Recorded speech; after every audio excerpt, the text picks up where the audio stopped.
Vavaony tsy fandriampahalemana indray kosa nisehona fanafian-jiolahy indray tao Bejeja, commune Soaloka, district-ny Miandrovazo, faritra Menabe androany. Tao aorian'ny fanarahan-dina taon'ny zandarmo dia tafaverina amin'ny tompony avokoa ireo omby miisa 370 izay voaroba.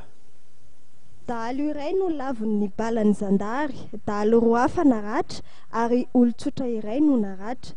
Io no vokatry ny fifandona teo amin'ny andian-dalo maherin'ny 30 isa sy ny zandary niaraka tamin'ny fokon'olona androany tamin'ny folora marainy tany amin'ny tanàna antsoina hoe Anosimbary, 5 kilometatra mianatsimo miala ny tanànan'ny Bejeja ao anatin'ny commune Soaloka.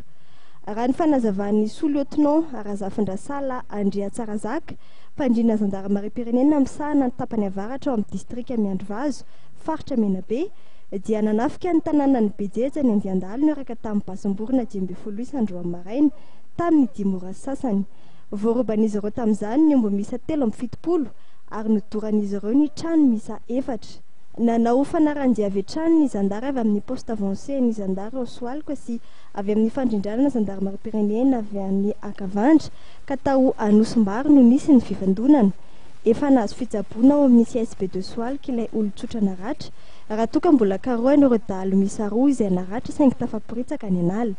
Olana raha ny fanazavana ny fisian'ireo mponina izay manampy sy mitsabo ireo dahalo ka mampanano sarotra ny fikarohana azy ireo.